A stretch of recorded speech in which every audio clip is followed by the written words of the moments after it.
Stand by to launch FanStream Sports. 3, 2, 1. Let's start. Hello, sports fans. Welcome to FanStream Sports. Nothing but pure sports. This is the JP Show. JP, it is so good to hear you back on the air. Stand by. Now, here's JP. All right, welcome in to another edition of the JP Peterson Show, a hump day edition of the JP Peterson Show. After a fabulous night with the Buccaneers at the Raise the Flag premiere, I got the little poster behind me.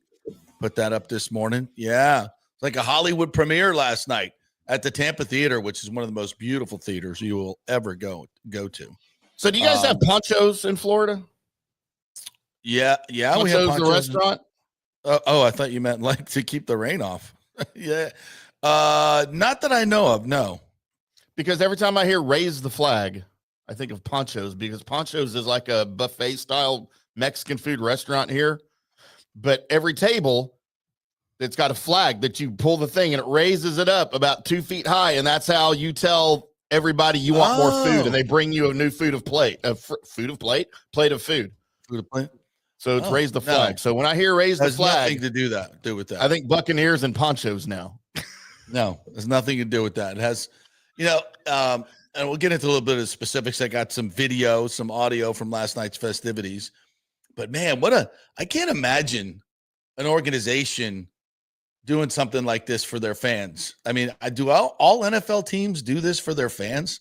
Like last night was this small, intimate theater, right. A Tampa theater, probably, maybe 2,000 or 3,000 fans and all the dignitaries that were there last night to celebrate this 50th anniversary documentary. We had Trent Cooper on yesterday, the producer, who's just a brilliant producer. And we saw 5 excerpts, scenes from the documentary. And it's so freaking good. I love this stuff. I eat it up. Yeah. It's like watching history. You live the history, but then you watch, it's another level of it. Yeah. It's like just reliving it all over again. And that's like your greatest memories, your fondest memories, you get to live them over again. And last night we had, our heroes come up on stage and add another layer to the storytelling. And it was just sensational. And I just can't imagine. I mean, do the Cowboys do stuff like this? Yeah. All the time. Yeah. All the time. Yeah. I mean, it just seems like remarkable, and I don't even know if people paid for it. They were just crew members, season ticket holders. They got selected. I'm not even sure how they do it.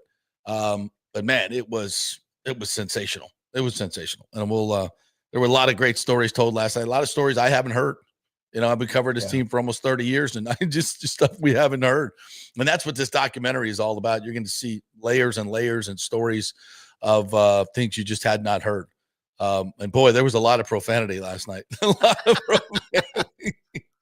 But that's the way football players talk, and that's the way the culture is. And I personally love it. It's intensity of the ultimate magnitude.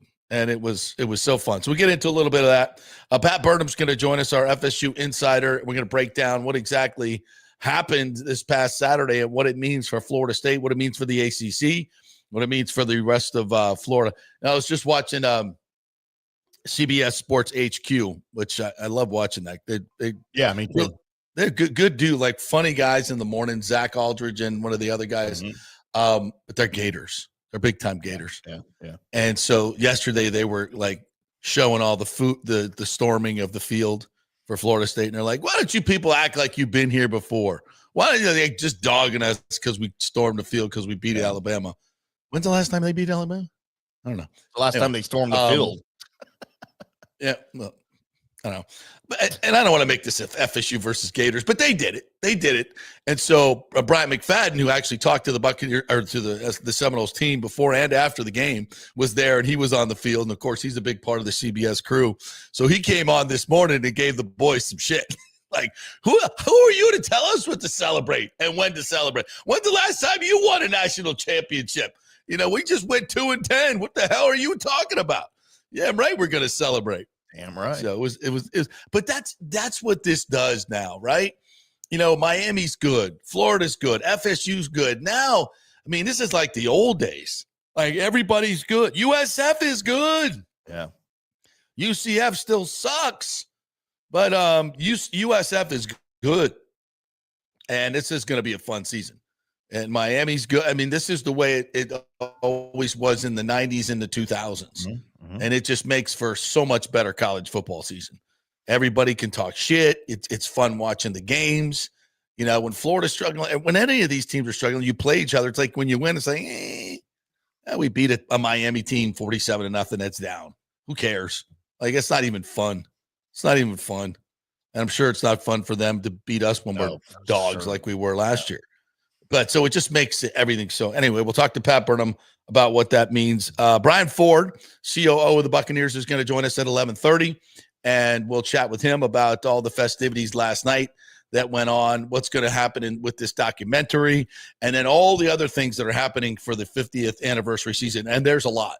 So as a fan, you got to keep up. They're doing tons of cool stuff. The themes for each game. The different people they're bringing back. So pay attention. There'll be great opportunities for you to be involved in the 50th anniversary stuff. And it's really, really cool. So he'll join us at 11:30. When is JP Peterson night? It's not about that. Is that what Brian's going to announce on the show today? He's going to announce JP Peterson night. Yeah, no. Festivities surrounding that. Yeah, no, that would be embarrassing for Nathan Elliott would show up and that's it. Saw Nathan last night. As long as Rick doesn't show up, we'd be good. Rick could start telling stories. I'd love to meet Rick. Rick's hilarious. Now B, I could do without him, but it's good to see all the cat costume. Yeah, we got to pick a game so you could come into town. And maybe we'll pick an away game where we have a little event here at the studio, and we got, of course, it's Kingmakers here, our studio right here, beautiful studio. We got the beautiful sports bar out here. We'll fire up the grill and get everything going. Have all you guys come on in and watch a Bucs game. Last night also, I had to do my fantasy draft while I was watching the Buccaneers event, which took a little bit away from the event for me because I was kind of invested in my draft. There's an alternative at fantasydraftproxies.com. You could have had Tito draft your team for you. You know what? I probably should have done that. I totally forgot. Then I could have enjoyed the event a little bit more. Heck yeah, you probably would have got a better team. And I would have got a better team. Yes, 100%. 100% would have got a better team. Damn it. Why didn't I think of that? God dang it. He'd have probably done it for free too. Yeah. All right, so let's get into it. That's the big show today. And, of course, we invite your super chat if you want to pay for our lunch or whatever and want to support independent journalism here in the Tampa Bay area. You can super chat us on YouTube, and you can also hit that QR code to the lower left on the screen if you'd like to donate to our independent media journalism here that we do at the JP Peterson Show and FanStream Sports Tampa Bay, Dallas, and Ohio. All right, so we go with the little couple picks here from last night. We'll just throw some stuff up on the screen, see what we get here. So the Tampa Theater, it's about 100-year-old theater. Why is that not popping up? I'm supposed to send it to you. Right? Yeah, we went through this. This is when everybody came back on stage at the end. Everybody that was on stage. So Brady's holding one Lombardi, Brad Johnson holding the Doug Williams. Yeah, you probably should have sent me all those videos. Just working or not working? It's not working. There's John Gruden coming up on the stage. Mike Evans. That's Ali Marpet, who's lost about 120 pounds in the gray suit. You won't even recognize him. The Glazers. Okay, so did that come through, or are we having trouble again with me putting stuff up? No, it's not coming through. It didn't come through at all? No, nothing. Nope. Really? Nope. Should have sent it to me. Yeah. So I have to send everything to you. To you. I can't put it on this beautiful, wonderful computer that we bought here and put it up on the show. I have to send everything to you. Okay. I don't know. Everything to you. Hate this system. But anyway, so we'll try to get that to you a little bit later on. All right. So anyway, let me tell you a little bit about last night. So it was a red carpet, so everybody comes in, stop to do interviews. We talked to Brad Johnson, and Brad comes in, and I'm asking him a couple of questions. he got a little verklempt. By the way, Brad's going to join us tomorrow on the show. Oh, nice. At 10:30. He got a little verklempt, like really choked up when he started talking about the Super Bowl, because that's when Max was born. You saw Max play the other night. And former Aggie great. Yeah, so he was holding Max in his arms on the field there, and he was recounting all of it. And his wife was pregnant with Jake, and so it was a really emotional time for him, and he got all choked up. And then when he got up on the stage, he got choked up as well, thinking about it. And Gruden was there, and kind of he as he's wont to do, he's such a big personality. He just kind of took over in the segments that he was in, and he told some unbelievable stories, behind the scenes stories of the trade, the night he was traded, how he had to, his agent had bought him a fax machine and sent for Christmas and as a gift. So he had never set it up. It was just sitting in the back. So they had to do this contract in the middle of the night by fax. So he pulls it out. He has no idea how to set it up. He has no idea how to work it. And Cindy, his wife, is like putting the whole thing together. And first, he's like, I don't know how the hell we did it, but we got it done. And they agreed to that contract in the middle of the night. They got the trade done. It's going to be a really incredible part of the documentary. I don't want to give it all away, but it's got some great inside stories of how Brian and Joel were dealing with Al Davis in the middle of the night. They were kind of leveraging Mariucci in the deal. Okay, if you don't take this deal, Al, we're just going to go to the 49ers and get Mariucci. Right. And that was the trigger. That was the trigger, because he didn't want, he was so jealous of the 49ers. Yeah. He didn't want them to get all that compensation and him be left, and still have to pay John Gruden whatever he was going to pay him. Yeah. So it was a masterful stroke of negotiations as they outfoxed the great Al Davis. And so that was a great story. They told the story last night of Mike's record, and there's some audio from Todd Bowles on the sideline that I've never seen. When they got, remember last year when he was 5 yards short, they're up 20-19 in the game. And if they win, they go to and it's 2 minutes left. Baker, and they've been trying to get Mike the record on the drive. Right. And so Baker rolls out, and then he kind of pitches it out, kind of an emergency situation. Bucky's out there as he's scrambling, pitches out. Bucky takes it in for the touchdown. So they go up 8 points, and Mike's still 5 yards short.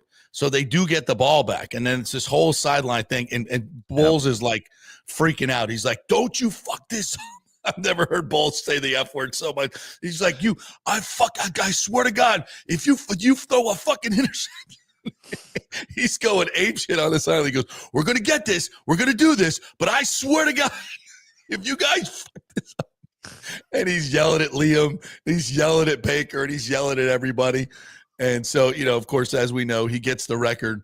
And Mike was telling the whole story. He goes, "I was looking up on the scoreboard, and I figured I was 5 yards short." And then we all started talking about it. And, but at the same time, we're trying to win a game, and I don't want to be selfish. And I'm like, yeah. And then I'm like, and then he goes, they call the play for me, and I run this really shitty route just so I can turn around and get the ball and make sure I got it, and I can run for the 5. And Baker, they're going through the whole story, and it's so perfectly played, so perfectly played. That might be a side of Todd Bowles a lot of people there had never seen before. Oh, I've never seen that side. I've never seen that side. Yeah. And it was funny. It was hilarious. I feel like we need more of that on the sideline, though. Yes. Oh God, yes, yes. They should put it on the damn big screen. Right. It was so good. It was so good. So that was one of the great stories that was told last night. There's a whole, one of the pieces that they showed was kind of, showing Brady's intensity on the field. And it was one of the reasons Ali Marpet was kind of singled out, and he was up there on the stage with Brady. And it was the Super Bowl season, the first year. And they're playing the Jets. No, it's the second year where they're playing the Jets. It was the Antonio Brown game where he decided to disrobe and leave. So earlier in the game, Allie got a personal foul after the whistle foul, because he went after this guy after the whistle, pushed him and put him in 3rd and 20. And Brady just went after his ass. Just like, "How's that fucking feel, Allie? You feel better now? You just undressing him in front of everybody and would not stop. and just would not stop.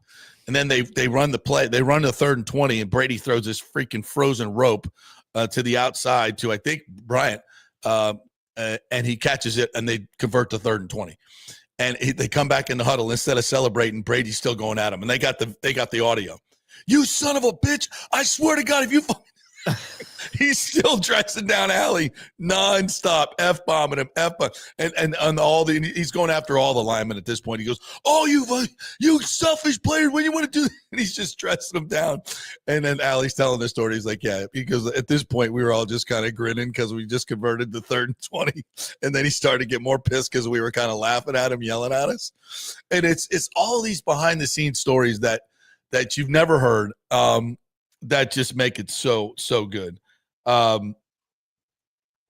He talked about and they did this segment on the Super Bowl, the Lombardi toss, and I have some video to show that. He kind of reenacted that last night, and he took the whole story of the they came to get me with police escort with my boat, and we got there 30 minutes early, and Blaine Gabbert had the avocado tequila, and I started over serving myself, and next thing I know, I'm thinking, wow, throwing this Lombardi is probably a pretty good idea. I kind of like this idea. And so he told that whole story and that's going to be in the documentary as well. Yeah, it was such a fun time, and to see all the guys, and really the Doug Williams, Jimmy Giles piece was really, really good. The early years, talking about how bad they were, and Jimmy Giles made a point to say, "Hey, I wasn't on that 0-26 team. That wasn't me, and that wasn't Doug Williams." So once we got there, we won, and they did. People forget they got to the NFC Championship game in their 4th season, which was the fastest ever for an expansion team. They got until Carolina did it. So they got to that NFC Championship game against the Rams and almost made it to the Super Bowl. So yeah, they went from worst to first, and that whole process, Jimmy Giles and Doug Williams took us through that, and that was really an incredible story. And I always wonder, because the Buccaneers are always kind of known for that 0-26 and not known for the team, at that point, the fastest to get to an NFC Championship game as an expansion team. Yeah. So that was, there were 3 or 4 years there where that was a really, really good football team, with Jimmy Giles, Doug Williams, Leroy Selman, Mark Cotney, Batman Wood. I mean, these are really, really good players. James Wilder. They were good. And people kind of forget that era, but it's not forgotten in this documentary. And, they still did not announce what platform they're going to put it out on or when it's going to be done. Right. He said, Trent said, as he said on this show yesterday, they're about the 7-yard line, 5-yard line, about 85-90% done. So we'll see. Good way to put it. Yep. We'll see it when we see it. So, by the way, that was a heck of an NFC Championship game, by the way, back in 79 against the 9-0. 9-0 was your score. Slog in the rain. Yeah. Yeah, it was just an absolute deluge, and the Bucs could not do anything offensively. And the Rams really couldn't either. I mean, really 9 points, Yeah. So it was incredible last night, and I wish they would have televised it. I know they obviously shot it, and they have the video of it, so you're going to see a lot of these pieces coming out on Buccaneers.com in the next day or so. So it's definitely worth the watch. And what's the name of their show that they do in the current, which is so good. Right. So I'm sure they'll have a huge segment on that. All right. Good morning to the Petermans out there. It's not the JP Peterson peeps. I keep telling you, Nathan, but you just won't listen. Kenneth McClary, good morning to you as well.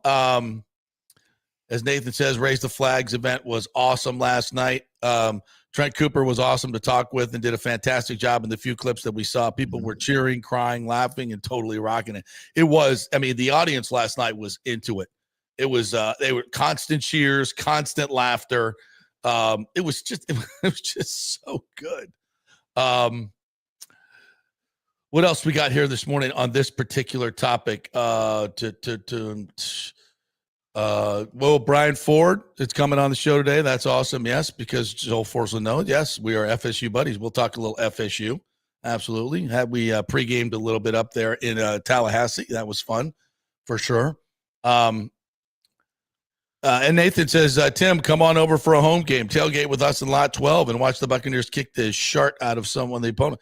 Yeah, we could actually do a little tailgate here and go to a home game. Yeah, that'd be because we're just right down the street from the stadium. So we could do that here at Kingmakers, Tampa. Greg DeCruz says, Mr. Ford has always gone above and beyond to help meet my requests when visiting. Yes, he really does. He's incredible. Douglas Batista says they must be saving seats between dugouts for the thousands of full season that they expect to sell. Laughable. Silverman Ald at the top. New ownership, clean house, start fresh with new leadership. Yeah, I don't. Obviously, Douglas is talking about the Rays. Mm-hmm. I don't know what the deal is as far as tickets at the Trop next year and what. But I will say this: I don't know. I don't know if Matt Silverman is like going to be full time with the franchise. He may be a transition person to transition everything from a logistics standpoint. I don't know if I don't think he's going to be part of the new leadership group or an important part of it. I don't know for sure, but that's kind of what I've heard. So we'll see. Yo, JP, where was Bruce Arians last night? I don't know. Maybe he's just traveling somewhere. I don't know. I don't think there's anything. That's a good question. Yeah, you'd think he'd have been there if he could. Yeah. Meets McGee says, good old days is when Miami and FSU were good while the Gators just okay. Good old days. So you mean like right now? I mean, the good part is right now is like before I'm like, oh gosh, there's no way we're going to beat Miami or Florida. Now I'm like, okay, why not? Why not? Am I overselling this a little bit? Just because I think Alabama's going to be good. It's just the way they dominated. We'll talk with Pat Burnham about that. I don't know. Yeah. All right. So you guys want to point we got to go over at some point we got to go over the AP top 25 for this week too. Yeah, we'll do that with Pat. How's that? Yeah. All right. The other major story: Luke Goedeke is extended by the Buccaneers. No surprise, obviously, but what I think average value of the contract, $22 million, $22.5 million, which is right in line with the best right tackles in the game and exactly where Luke Goedeke should be. I mean, when you heard Hassan Reddick talk about Luke Goedeke, and you could tell it was sincere. It wasn't glossing a teammate. He was like, this guy's really good. He's got really strong hands. He's nasty. He's tough. Luke Goedeke is tough to play against. And now the Bucs have both of their tackles wrapped up for 5 years. I would put that tackle tandem up against anybody in football. And that's a huge part of football to have two good tackles like that. Baker Mayfield, obviously as a drop back passer and a guy that likes to throw the ball down the field, having two tackles like that is absolutely paramount to what they do. Obviously, Wirfs is not going to be there for the first couple games. So, but just in the long run, and we talked about this yesterday in terms of, the Micah Parsons deal. And I'm not saying what the Packers did was crazy, but this is why the Bucs are who they are, and they'll be consistently good, I think, for the next 5 to 7 years, is because they've drafted so well, which keeps your cap low while you're going through your Super Bowl window. Because guys, most of your good players and starters are on rookie contracts, and then the ones you extend, you keep. Those are better than the free agent deals too, because you're not necessarily having to go out and get a guy to fill a need. You've already got a guy, so they're in your system. You know who they are. It keeps your culture very consistent. And I think for at least for what we've seen from the Buccaneers, most of these guys signed for less money than the guys that are out on the free agent market. Yeah. So you're keeping your costs low, you're keeping your continuity. And instead of going out and picking up a player like a Micah Parsons, you don't know how he's going to fit into your culture and how he's going to blow up your salary cap. You with Jason Light takes this money and allocates it and rewards the players who have done the things that the Bucs want in the Buccaneer way. Right. And so it's so much of this is about continuity, consistency. And I'd much rather be doing it that way than going out and trying to grab these stars and these free agents. Not saying it doesn't work. I'm just saying I like the way the Bucs do it, and I think it's been successful, obviously. Right. 5 straight years in the playoffs. Nobody else in the NFC has done that. And it's going to be hard to argue that they won't do another 5 years in the playoffs. I mean, they're going to use this money instead of going out and getting a Micah Parsons to re-sign Baker Mayfield, to re-sign Cade Otton. And on it goes to these guys that they want to keep. And I think that's a preferred way to do it. I'm not saying it's not nice to step out and get these guys every now and then. Tom Brady certainly didn't hurt. Gronk certainly didn't hurt. But those were guys you knew you could bring in who could help build your culture. So I think this is a great signing, obviously, and it's developing the player. I mean, Luke Goedeke was god awful as a left guard. When they brought him in and moved him to left guard, he was terrible. And I was like, what a bust this guy is. He's just not good. He's not athletic, blah, blah, blah, blah, blah. Moved him back to his right tackle spot, and boy, did he flourish. That's what happens when you play guys out of position sometimes. They're not good. That was a bad move by the old regime offensive line coaches, which I think were not good at all, by the way. This new regime of Pacucci and Carberry are so much better. So much better. And having Luke re-signed is pretty awesome. And look, when you look at to Jason Light's credit, it's not like he's out here asking everybody to take massive discounts to stay with the team. Right. Exactly. Luke Goedeke is now the 3rd highest paid right tackle in the NFL, behind Lane Johnson with the Eagles and Penei Sewell with the Lions. Is he the 3rd best right tackle in the league? Maybe. I don't know. I'm not going to say he's not. But to Jason Light's credit, when you don't go out and get these ridiculous free agents and ridiculous trades like Micah Parsons, then you're able to do stuff like that. You're able to look. He was going into a contract year. No player likes to go into a contract year not locked down, right? It's a distraction. That's right. I don't care if they say it's not or what, but dude, it is a distraction. I've had enough players tell me it's a distraction. All right, to know that it's a distraction. So for Jason Light to do this, and the timing was perfect now, but right before we go into the regular season, and when you don't have these massive overpaid contracts for whatever position, you can afford to do stuff like this. And this is a perfect case in point for the rest of the league, Jerry Jones, to lock your guys down before they start asking. Right? Docs make a fair offer, and if you know you're keep them, the earlier you do it, the better it is for you in terms of your salary cap. 100%. Which is something, which is a basic thing, that you have to do, in order to keep costs down. All right, we'll take a break, and Pat Burnham will join us. Yes, he will right now. But we went a little over, and he's upset at us. Don't blame him. He's not here. Is he here? I don't see him. No, I have to send him the link. I screwed up. I tried to do all these other things, and I forgot to send him the link. So I'll get him on. All right, quick break. When we come back, Pat Burnham will join us. We'll talk some FSU. Stay with us. Experience the art of driving at Genesis of Tampa, where luxury meets innovation and every detail is crafted for you.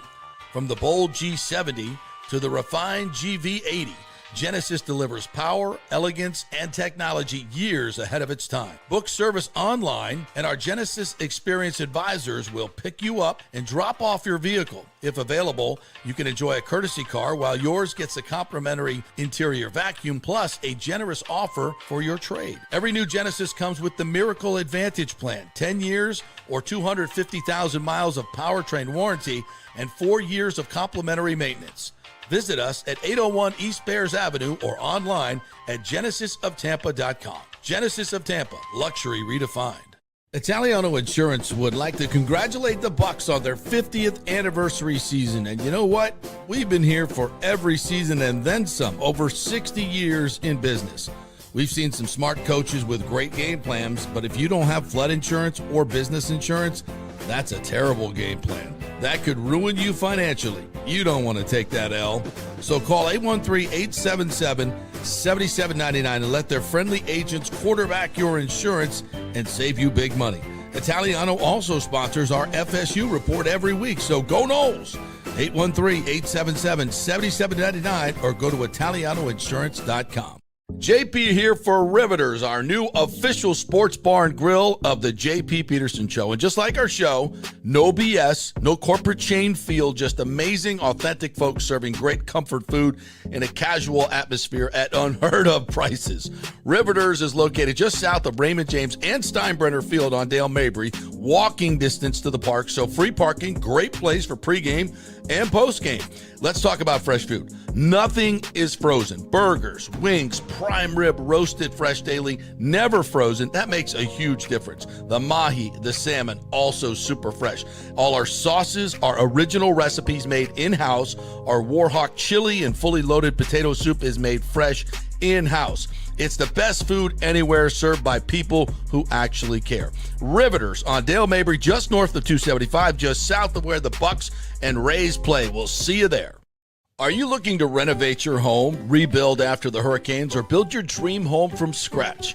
Well, let me tell you about my friend Jason Fawcett and On-Site Construction. They have over 1,450 satisfied clients, 25 years of experience, over 500 designs, and a talented team of over 40 construction professionals. They believe building something exceptional begins by truly focusing on all the details, even the smallest ones.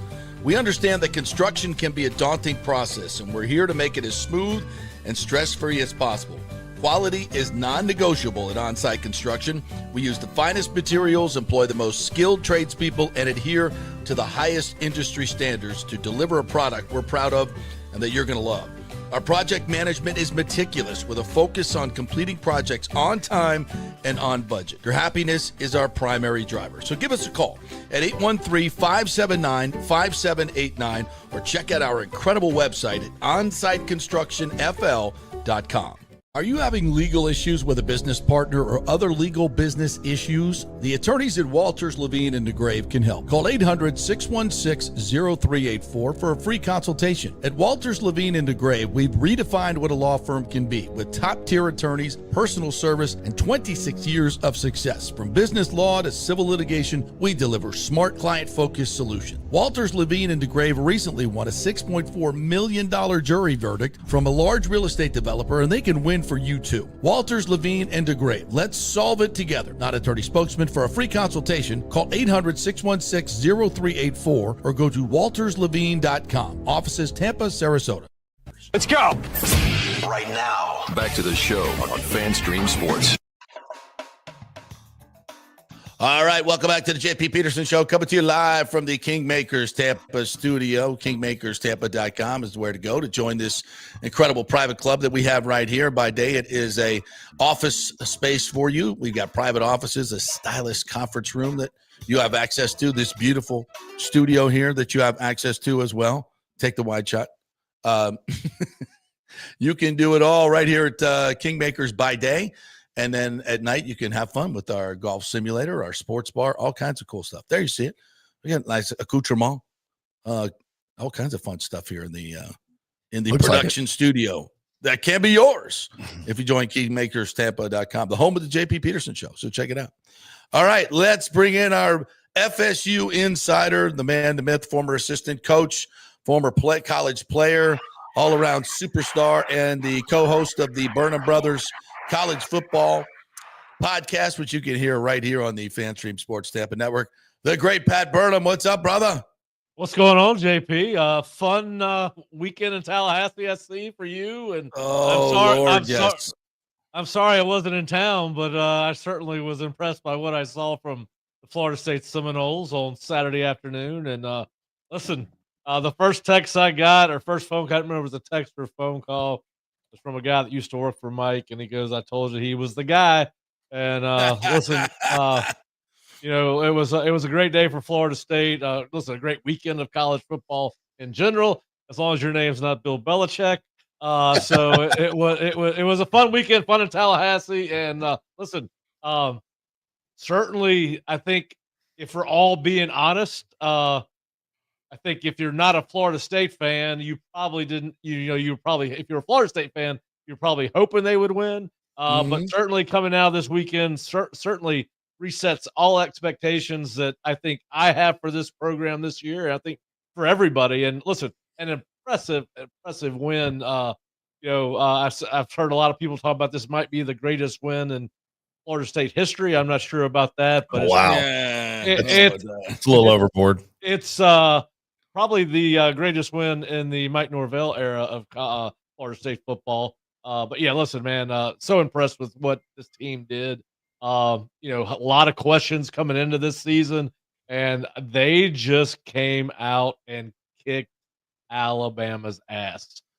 That was the surprising thing, Pat, is that they bullied them. And that I didn't see coming. I thought, maybe we hit a couple big ones, get some turnovers, we can win this game. We just bullied their ass on both sides of the ball. I did not see that coming. Yeah, I think we thought that the play would be improved just because it had to be right over last year. Listen, we talk about this all the time. In the course, I thought we talked about it a lot. You and I did. I know Shane and I did on our podcast. You really don't know what you're going to get anymore from season to season because of the portal. And Florida State, certainly after week one, looks like they hit a lot of home runs in the portal. And listen, Tommy Castellanos, you talk the talk, you walk the walk, buddy. Yes, he did. I question whether you should be talking like that. As did I. Summer, and you backed it up. And if you can back it up, you can say all you want. And he certainly. And listen, we did say as recently as Friday, or last time I was on your show, if Castellanos does not turn the ball over, he's going to give Florida State a chance to beat some people that maybe people don't think they can beat. And certainly, I did not think they could beat Alabama. I picked Alabama to win by 2 scores. I'm happy to be wrong, but that kid was he played outstanding football.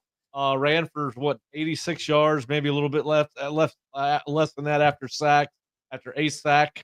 But listen, when you watch the film and then you marry that up with what the stat sheet says, it was domination almost from the start. And listen, I think in retrospect, we learned a lot about this team early on. In this ball game, Alabama takes the first drive, goes 16 plays, 75 yards, take a 7-0 lead. And I'm sure there were a lot of people saying, "Oh Lord, here it goes!" And here we go again. Yep. All FSU did was respond with its own 75-yard drive in 7 plays, 7-0, and then the game really. Florida State started dominating from that point on, JP, and you had a lot of portal guys stand out for FSU. You had a lot of returning guys stand out for FSU, and you had some freshmen that made an impact in this game. So certainly a lot to be fired up about for this Florida State football team after week one. And I was thinking about this the other day when we were going to do this show. When is the last time you and I have been able to sit here on this show and enjoy what we're talking about when it comes to Florida? Been a long time. It's been a long time. I'm happy for Mike Norvell. I'm happy for the players, particularly the guys that chose to come back. And obviously happy for the fan base because I think this fan base, I think Tallahassee, to be honest with you, JP, is still hungover. I think I had a buddy text me last night. You want to meet me for a beer? I said, I can't tonight. And I said, how's the bar? He goes, it's empty. And this is a bar that's usually not empty on Tuesday night. I said, yeah, the city's still hung over from what an impressive win it was. So yeah, listen, outstanding performance. Probably the performance of week one in college football. Mm-hmm. Yeah. So go ahead, Tim. You want to jump in here? No, I was just, we talked all off season about how they needed a rebound, and JP and I have talked about how the 2-win season was more, we think of, and I'm sure you'll agree, an anomaly. They're not that bad of a team, but they needed to come back and show it here.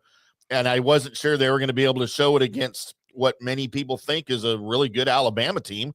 They had the number 8 preseason ranking, which to me was a little bit high. Others thought it was a little bit low, Paul Feinbaum, but whatever. But I thought they came out, they did what they had to do. And I mean, they impressed me. I mean, I called for a win.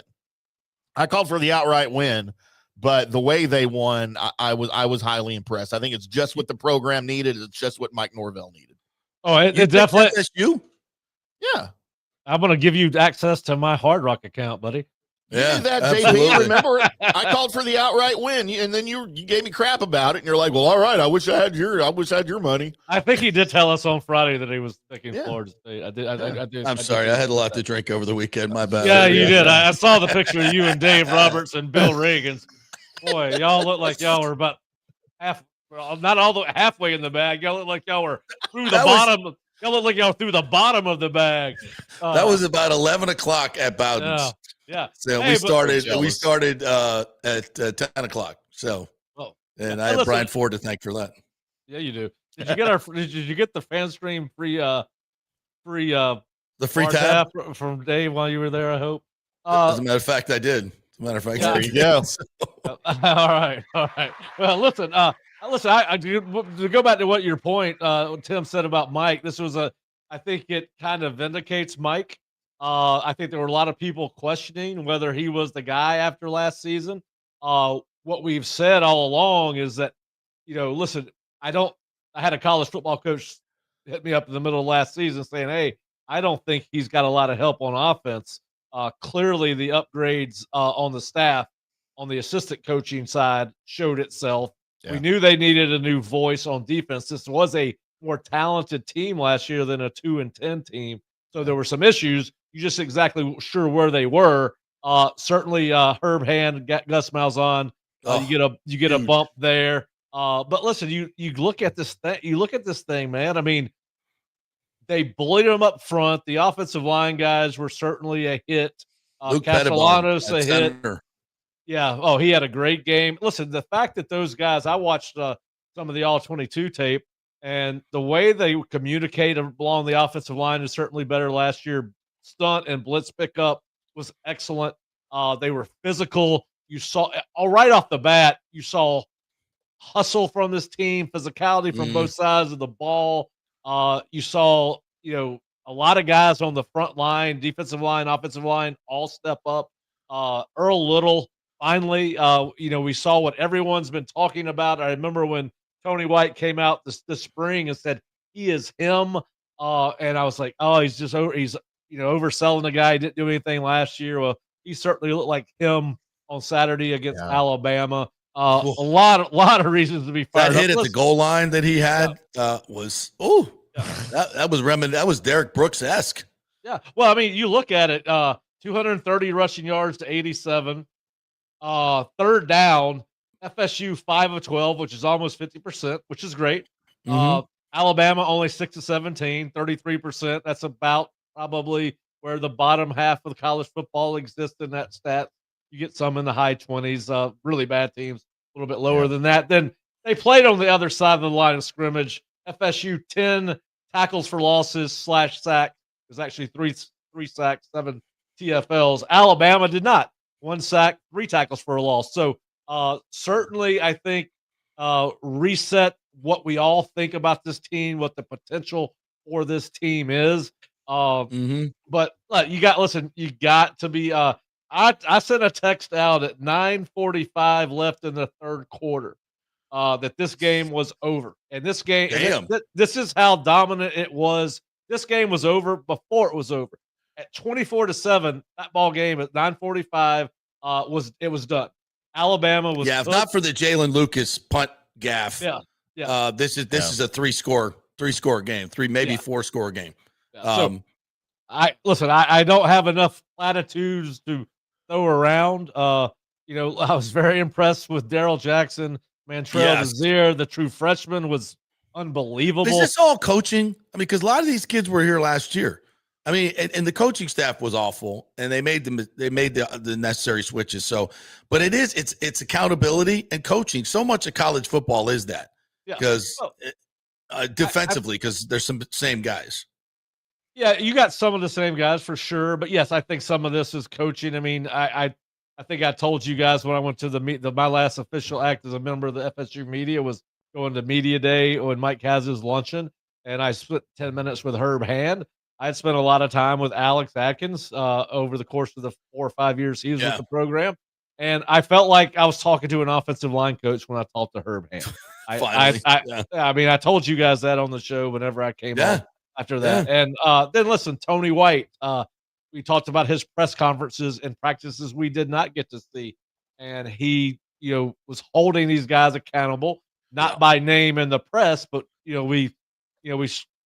was being very broad when he was talking about the defense's performance in camp. But we know that he was probably being lot more direct than that when he got inside that room. Yeah. Yeah. But, we talked about this last year. It was clear that the voices that were leading these position rooms were not being listened to. Yeah.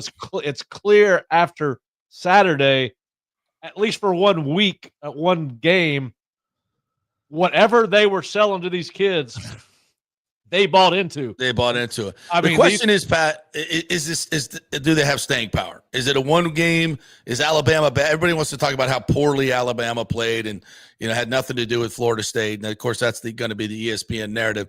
But to me, when you dominate both lines of scrimmage, when you play as clean as they did, when you play as hard as they did, you see the effort. They played the right way, which is certainly 180 degrees different than what we saw last year. There wasn't any loafing.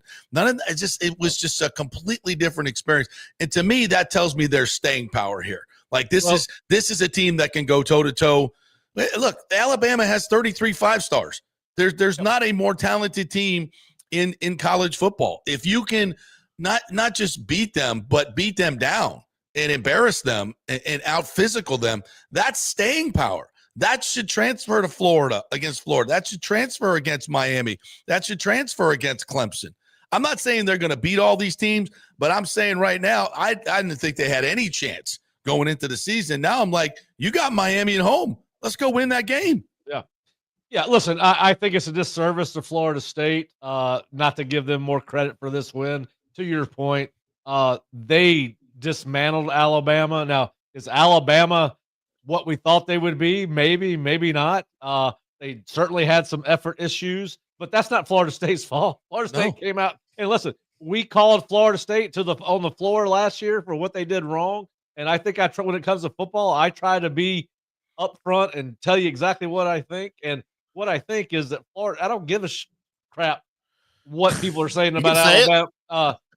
Florida State kicked their ass. I mean, listen, Florida State had 5 drives of 52 yards or more. All of those were scoring drives. Alabama, 7 of their 10 drives were of less than 40 yards. This was a pencil whipping. This was an ass kicking. It was anything but Florida State lucking into a win. You can listen, and I'm a big SEC proponent. I think it's a head and shoulders above the rest of the conferences. But Florida State has got a chance now based on what we saw. And let's just assume that Alabama is a 7-5 or 8-4 team this year. Well, that's still a pretty damn good team in the SEC, and Florida State just dominated them. Both teams have to, so there's going to be things off that tape that Mike and his staff are not going to be happy with. That's how coaching works. But I think that if you're a Florida State fan, a Florida State coach, a Florida State player, you've got to be proud of what you did. And I think Florida State did it. I don't think it's what Alabama didn't do. This was the tougher team won, the more well-prepared team won, the more well-coached team won. And that's the way it should be. And listen, huge win for Florida State.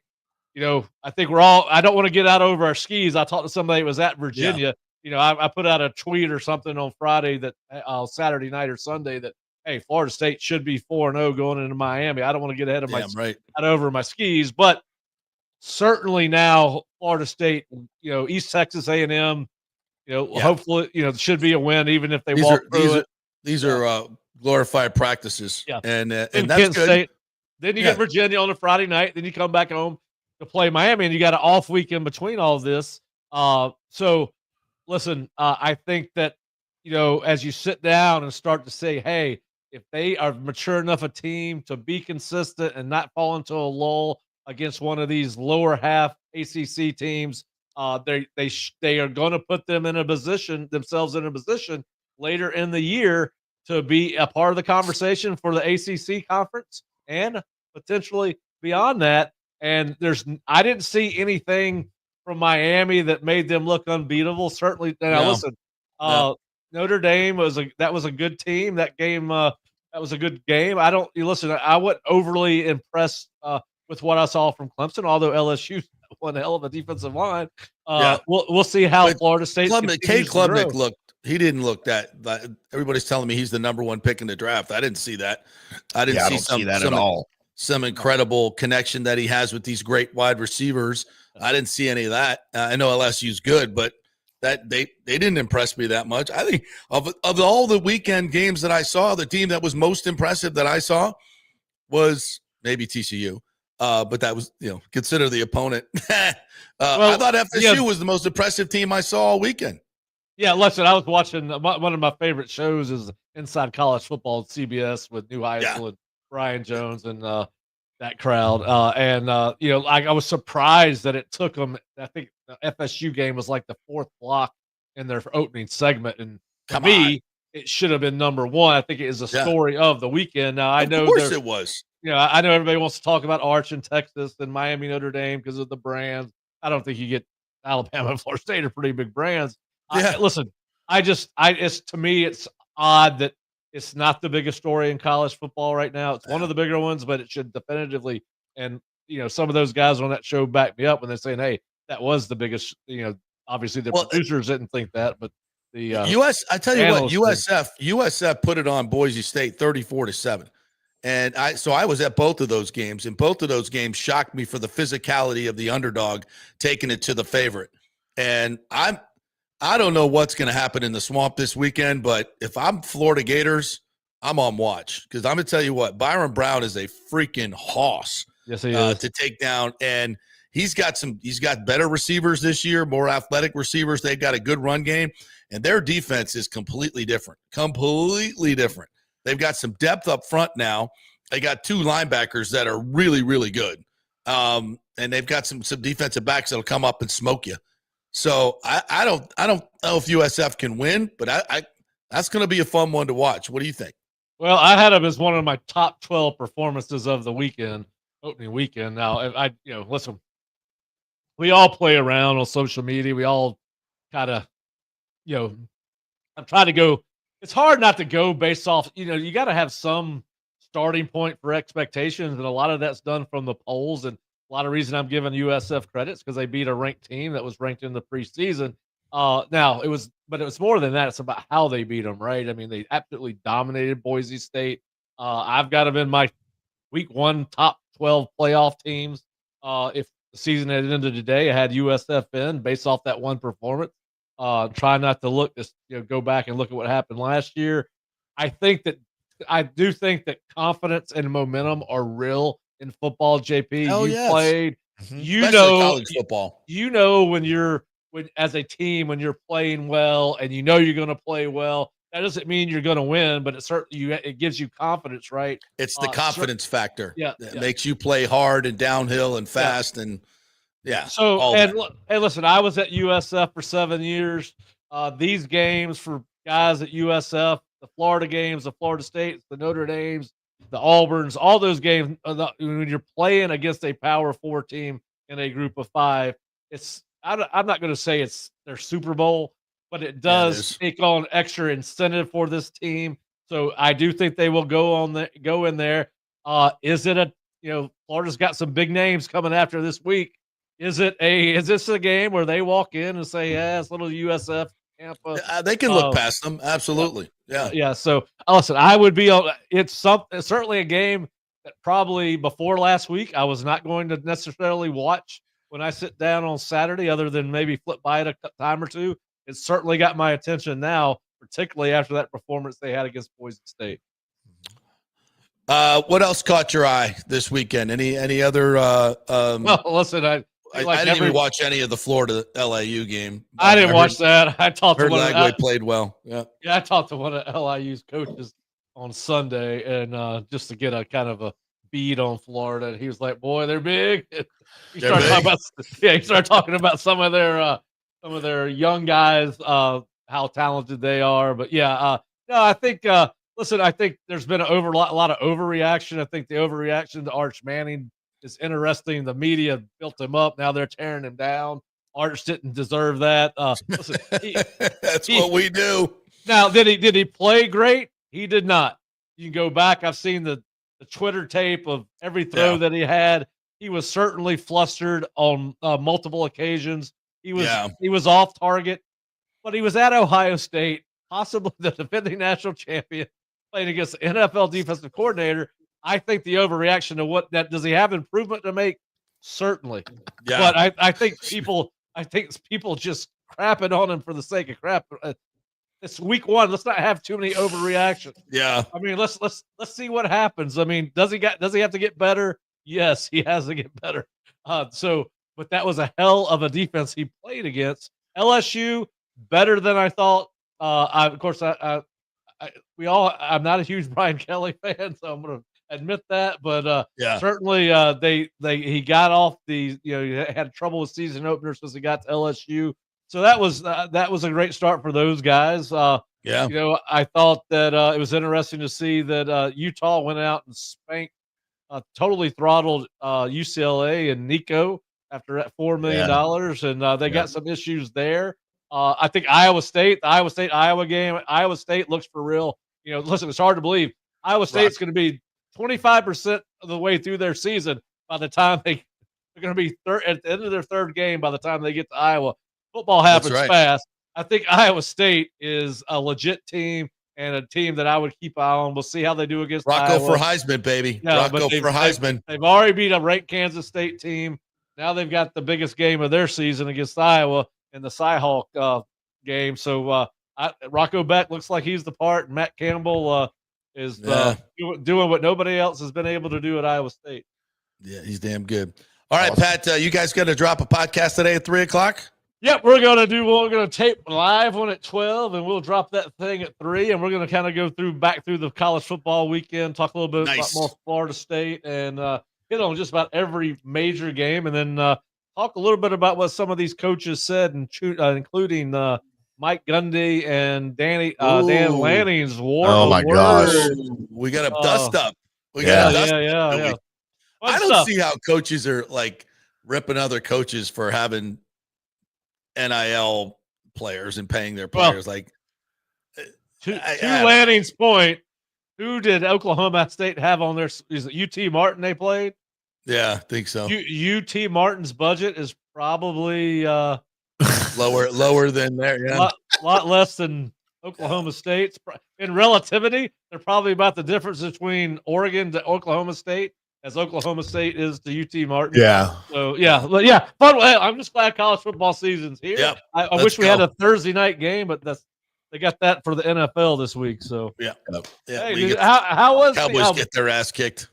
By the way, I meant to ask you this last week, but has there been any movement on what's going on with Levitt and the USF Hall of Fame since that? I have not heard. I need to find that out probably, but I think they need to let this the legal part of this play out. I mean, it did not look good, and the headlines were awful. I think what happened was probably a lot less awful than the headlines would read. To be honest with you, grand theft, battery, blah blah. It's like, okay, it was an argument. It was an argument. I hadn't read an argument with an it. X. I mean, I hadn't heard anything about it, so I didn't know whether it. I call that a Wednesday. It just, I mean, I wasn't there, but I'll keep my mouth shut about that. All right, boy. I know the woman that was involved in this. I'll just leave it there. Okay. We'll just leave it there. We'll leave it. Hey, how was your thing last night? The Bucs deal. Oh my God, dude! Fun. It was so good. I mean, it's hard to put it into words just because, I mean, Brady gives it the wow factor, obviously. When he walks out on a stage, especially in a small setting like that, and he was really, at his most regular dude, I think that I've ever seen him. He wasn't, he was wide open, F-bombing, LFGing. I mean, he was just wide open. It was like he was sitting around with a bunch of friends talking shit about football, and it was great. And with all the interviews, the guys they brought up on stage, there was more public profanity last night at that place than I've seen it, and it's just like a comedy show, a raunchy comedy show. But it was all was FU. Yeah, there's a lot of that going on. But it was all well placed. I mean, it was like, it wasn't gratuitous. It was just the way guys talk. And if you felt like you were in a locker room, you felt like you were in a locker room, and it had all these behind the scenes stuff things. And it was, I can't wait to see this documentary in full. It's going to be 10 episodes and so much behind the scenes stuff. All these stories. I mean, for a storyteller, we had the producer on yesterday, Trent Cooper, did such a great job. You have all these stories that everybody knows. Everybody knows. But you've got to tell them in a fresh and different way and find a new perspective. And they've done that. Like even the Rondé Barber interception, totally new angles, totally new interviews, stuff that I've never even heard of. And we've been talking about that for freaking 25 years. So it was really, really special last night. And the Bucs did it tremendously well, like they do everything. Yeah. So it's cool stuff. Look like a good time. Yeah. All right, Pat. Thanks, man. Always great to talk to you. Yep. Don't miss the podcast coming up at 3:00. Good stuff. Yeah. Brian Ford's going to join us, by the way, COO of the Buccaneers, and take a bow for last night's festivities. Yeah. This whole 50th anniversary thing is going to be insane, especially if this team is as good as we think it is, and they can go win a Super Bowl with all the pomp and circumstance that's going on. Yeah. Why not Gruden? We've got I think we have the Gruden stuff where he talks about the team. He loves the Bucs this year. Loves the Bucs. I don't know which one it is. All right, let's take a quick break. When we come back, your comments, questions. We're going to talk some Rays baseball. Douglas Batista, I need more information on what you're talking about in terms of the season tickets. So if you could put that in the comments, a little bit more detail about what the Rays are doing, because I know you're one of the season ticket holders. I would appreciate that. So we'll talk some Rays baseball. Are they back in this thing? Are they back in it? I think they are.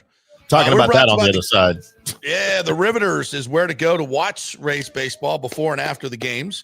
It's just a mile or so south of the Stein. You could walk there or you can park there like I always do. Go in and have a burger or wings or a hazy IPA. The Riveters hazy IPA they make right there.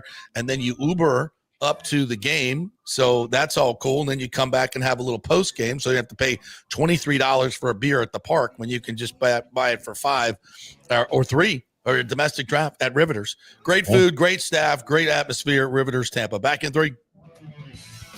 The Golden Diamond Source is working every day to be your family jeweler. Right now, a $5,000 engagement ring with 0% interest can be yours for just $83. So don't let the holidays sneak up on you this year. Now is the time to get ahead with their in-store layaway. Trade in your old jewelry for cash. Gold has never been higher. The Golden Diamond Source is offering the highest ever trade-in values for your gold and diamond jewelry. Now is the time to get your holiday shopping started. So come in now, relax, shop, and save at the Golden Diamond Source. We love Julie and Steve Weintraub, great local philanthropists, and you can find them at 3800 Omerton Road in Clearwater, where you'll always find the perfect gift, only at the Golden Diamond Source. Welcome to Kingmakers, home of the JP Peterson Show studio and Tampa's premier business networking and social club for members only. By day, it's an exclusive, vibrant co-working space with a stylish conference room, focus rooms, a full production studio, and an in-house marketing team. And by night, Kingmakers transforms into a sports-centric social hub with a full sports bar, golf simulator, and exclusive events. For young entrepreneurs and seasoned professionals, it's the perfect place to work hard, play hard, and make big moves in Midtown Tampa. Close the deal, celebrate the win. Only at Kingmakers. Become a member today at kingmakerstampa.com. Your business, your club. JP here for the Jeeves Law Group and my man Scott Jeeves, who lives right here and has long been a highly respected member of our community. He's a proud sponsor of the Tampa Riverwalk. Jeeves Law Group is also a proud sponsor of our Grand Central District in St. Pete and has neighborhood events throughout the year. He has an office on Central Avenue in St. Pete and one on South Howard in Tampa. You can't get more local than that. So when you need an attorney, you're going to hire some huge firm that advertises all over the state or the one that supports your favorite sports show. It's the Jeeves Law Group. We're local, we're trusted, and we get results. For personal injury and personal attention, call us for a free case evaluation. That's 8889-JEEVES. That's 8889-JEEVES. With this record heat in Tampa Bay, you better have your AC unit running at peak efficiency. Third Generation Plumbing installs the best American standard AC units. Our split systems offer the highest efficiency available while reducing energy bills and maximizing comfort. That's why Third Generation Plumbing trusts American standard air conditioning, built to last, made to perform. Whether it's a new install or an emergency repair, our family-owned team brings 3 generations of trusted service to your home, now with the unmatched reliability of American standard. Plumbing or cooling, we've got Tampa covered. Call Third Generation Plumbing today, 813-961-8024, or go to thirdgenerationplumbing.com. And we also do AC. Ciao, Paolo Tini here, owner of Caffè Paradiso, voted number 3 People's Choice Award on Open Table. I want to thank all our loyal family of customers that have been enjoying our great traditional Italian dishes we make from scratch every day. It's a great family story we're proud of. Our family moved from Rimini, Italy in 1984. My dad, Caesar, started Donatello, and that's where I got the start in the restaurant business. I started Caffè Paradiso on South McDill in 1995, and we've been there ever since. From our traditional ossobuco, a veal slow roast for 4 hours, to our daily fresh catch, the Gruppo Paradiso,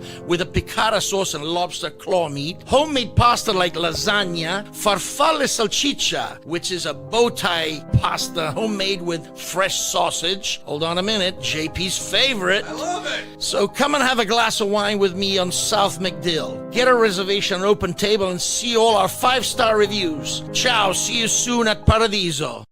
Let's go. Right now. Back to the show on FanStream Sports. All right, welcome back to the JP Peterson Show, brought to you by the great folks at Genesis of Tampa.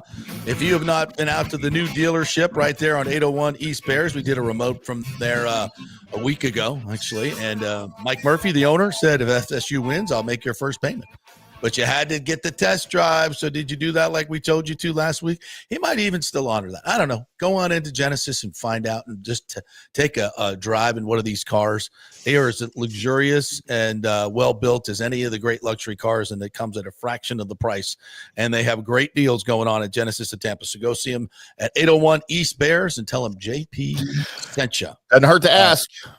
That's right. Never hurts to ask. JP, before we get into either wild card talk or wherever you're going here, have you heard this crazy story coming out of the NBA? Which one might that be? And Kawhi Leonard.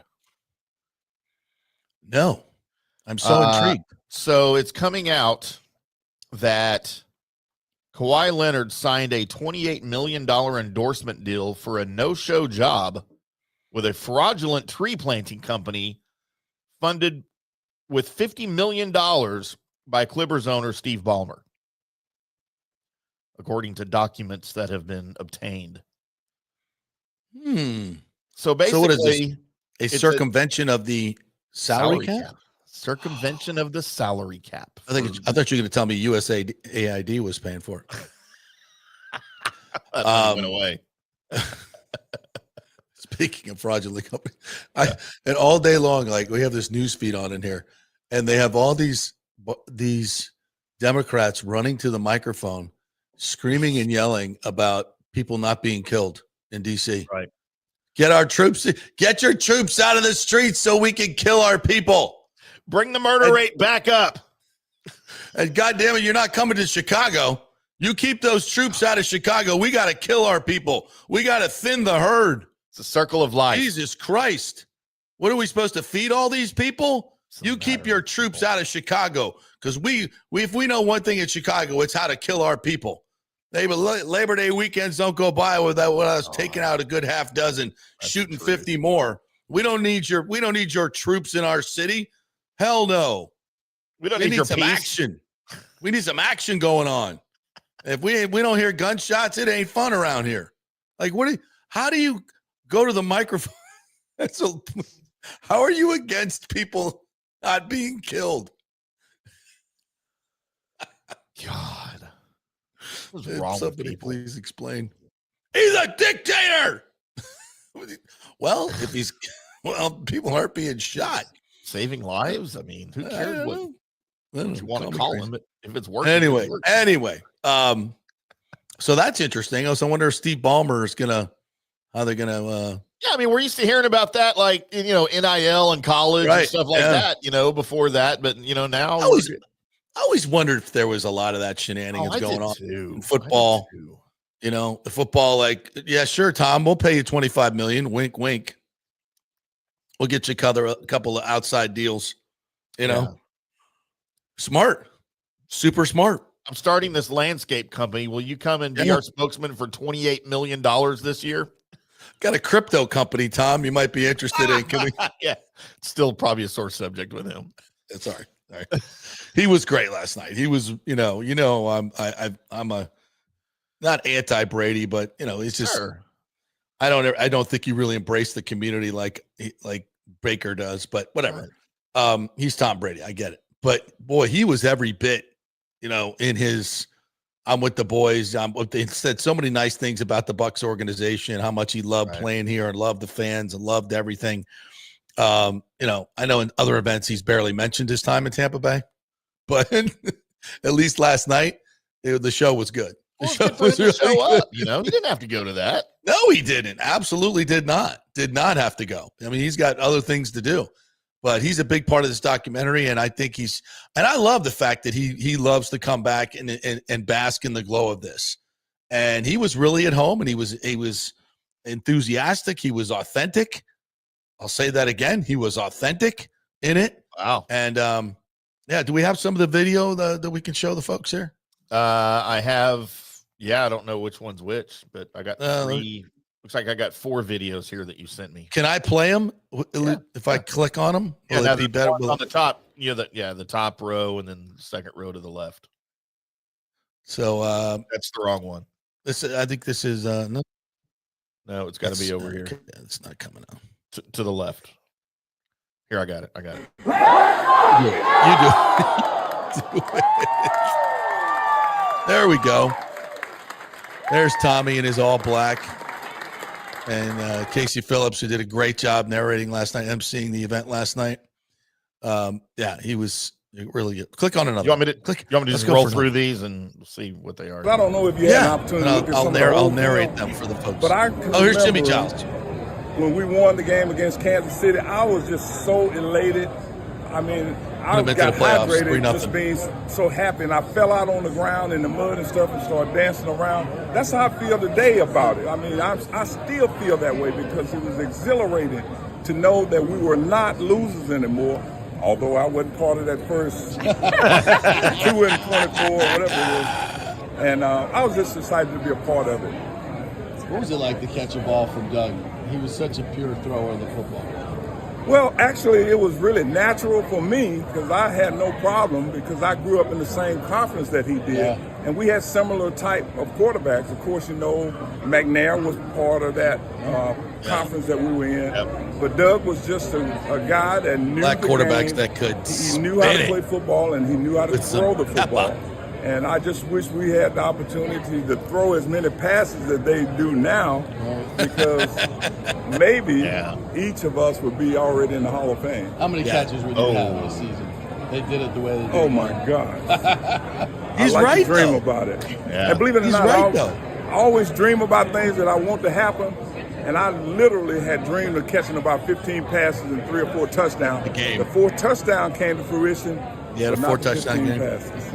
Speaking of Jimmy Giles. I mean, you could take this. Jimmy was 6'5", 245, 250 pounds, and ran a 4.4. Legit 4.4. Like, he was Gronk before Gronk and faster than Gronk and had these gigantic hands, caught everything. And if they were throwing the ball 40 times a game, if he was getting 12 targets like Kelsey gets in a game, he'd be in the Hall of Fame. You couldn't cover him. He never dropped the ball. He was the shit. And that's why he's in the Ring of Honor. That guy was unstoppable. You go watch some tape of him. Yeah. And Doug, and Doug was not the most accurate quarterback early on in his career, but he could throw. Guys benched because he threw it too hard. He had a freaking cannon. And it's fun to watch. Fun to watch. And of course, Culverhouse wouldn't pay him, and he had to go to the USFL and the rest, and won a Super Bowl. All right, what else we got? Great to be back with the Bucs, man. What else we got? Then we'll get on to the happy to answer any questions I can. John Cruden's here. How excited are you about tonight? Oh, very excited. Great to see some of my old players and some of the former Buck greats, and just to share the thrill of the upcoming season. It's my favorite time of year. As a guy who's a big fan of football history, are you excited to learn about the Bucs history? As you already know it all already. Well, my dad coached here with John McKay way back, so I've been part of the 1982. Part of the organization since 1982. So I'm very proud to be here tonight, and I'm anxious to see what they have cooked up for us. John, just one of two coaches that win a Super Bowl here. What does it mean to you being embedded with this franchise for a long time because of that? Well, it's just great to be a part of the first one, to share that with a lot of people that work really hard. Seems like yesterday, but it's a long time ago. But it'll be great tonight to reunite with some of the players that were there and to share the memories with some of the fans. I can see the video of you sitting in the car in the parade with Malcolm Glazer. What was that moment like? That was great. He took quite a risk in giving me an opportunity to come here in the middle of the night all by myself. Right. He showed a lot of trust in me, and I will always thank him for that. And wherever he didn't run that through his agent. I'll always look at him as my friend. I miss him. Malcolm Glazer. Yeah. And there's another clip in there for John talking about the Bucs. We'll do that a little bit later. But yeah, what a great night, man. It was. It's hard to put into words, and it was such an intimate atmosphere of all those guys telling stories. I mean, listen, I covered these guys, and some of them I can call friends. Rondé was there, and Rondé had a big part in it. But I think for fans to be able to that close and in that kind of intimate atmosphere, I can't even imagine what it was like for them. Nathan is like, he's still beaming about it last night. Yeah. All right. So the Rays win last night again, their fifth straight win, and they're now 3.5 out of the final wild card against Seattle, who they play one more time and a chance to sweep. So they can move even closer with the win today. I think it's an afternoon game, isn't it? Quick check here. No,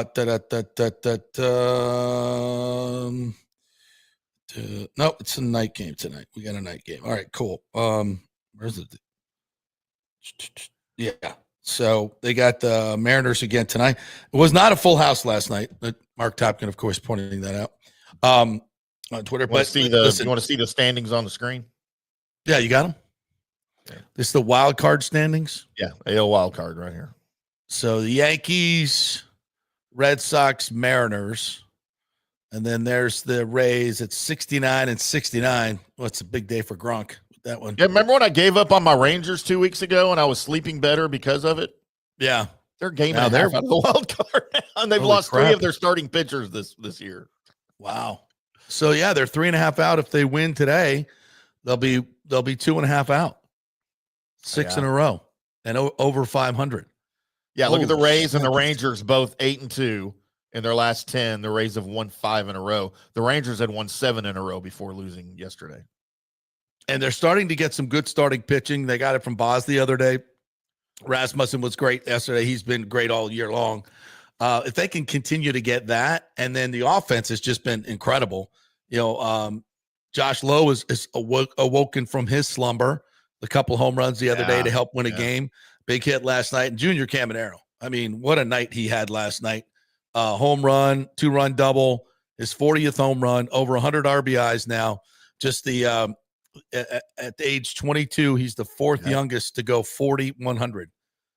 Fourth youngest in the history of the game to go 40-100. Are you effing kidding me? Well, Wander Franco never did any of this stuff. No. I mean, this kid is something special. He is really, really good. And he's gotten so much better defensively this year. He made a play. Cal Raleigh comes up with bases loaded last night. Our boy Griffin Jacks tried to give the game away late. And he comes in, and Cal Raleigh comes up and he hits a ball 225 feet in the air. It was one of the highest pop-ups. It took 7.5 seconds to come down.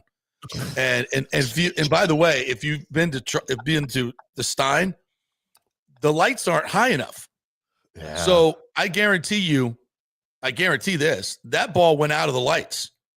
Like he lost that. He had to lose that ball because the lights aren't high enough, and then had to find it and makes the play to win the game. That is a hell of a play. A hell of a play. Wow. And the offense has just been you can't overstate it. 40 and 100, 22 years old. And he's got a chance now he's got a whole month to get 6 to tie Pena for the franchise record. And damn near, if he keeps going at this pace, he's going to get to 50. 50. Who's the youngest player to hit 50 home runs? Griffey? I'm going to say Junior. Griffey, right? I'm going to say Junior at like 20 years old, 19 or 20. But I'm not sure.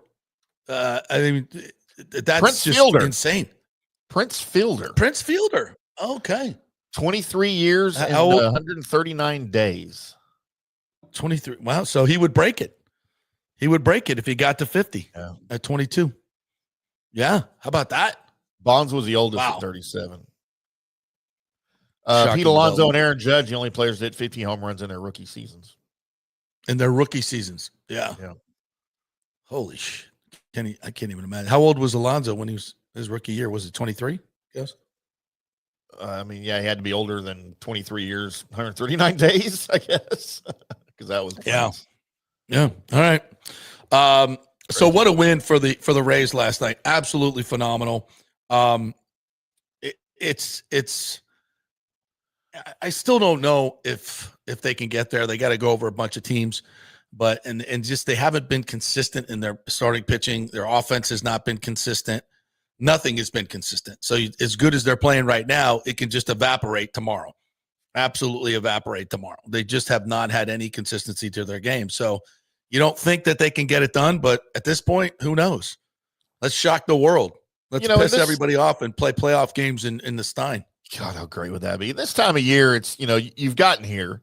You're that close. You're 3.5 back. It's just about sort of staying consistent now, right? You got to be consistent, and you need some luck. I mean, let's be honest. You need some luck to catch the Mariners, who are not playing well right now, obviously. So, you're here. You're close. You're not out of it. Let's roll with it. All right. Ryan's here, by the way. Okay, let's take a quick 3-minute break, and we'll come back on the other side. We'll let him get settled in, and then we'll talk some more Buccaneers. What's coming up, fans, for the 50th anniversary? We got lots coming up. He's got a list of things that are coming up for you fans. Last night was just amazing, so we'll relive that as well with Brian Ford, COO of your Tampa Bay Buccaneers and a proud Seminole fan as well. Yes. All that coming up. Stay with us. JP here for Riveters, the official sports bar and grill of the JP Peterson Show. We're located just south of Ray J and Steinbrenner Field, so it's a great pre- and post-game spot, and the happy hour is amazing. Monday through Friday, 3 to 7. Check out these specials. $3 Bud Light drafts, $4 domestic bottles, $5 wells, $6 premium wells, $6 cocktails like margaritas. That's unheard of. And the Riveters food is freshly made daily. No freezers.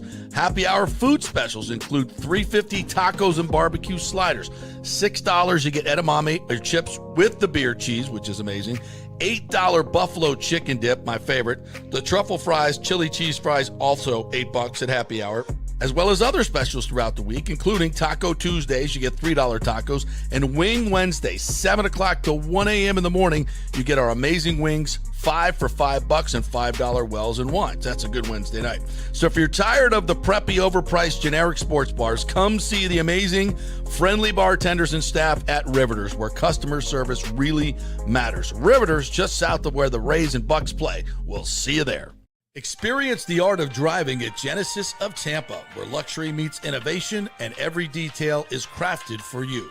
From the bold G70 to the refined GV80, Genesis delivers power, elegance, and technology years ahead of its time. Book service online, and our Genesis Experience advisors will pick you up and drop off your vehicle. If available, you can enjoy a courtesy car while yours gets a complimentary interior vacuum plus a generous offer for your trade. Every new Genesis comes with the Miracle Advantage Plan, 10 years or 250,000 miles of powertrain warranty and 4 years of complimentary maintenance. Visit us at 801 East Bears Avenue or online at genesisoftampa.com. Genesis of Tampa, luxury redefined. Italiano Insurance would like to congratulate the Bucs on their 50th anniversary season. And you know what? We've been here for every season and then some, over 60 years in business.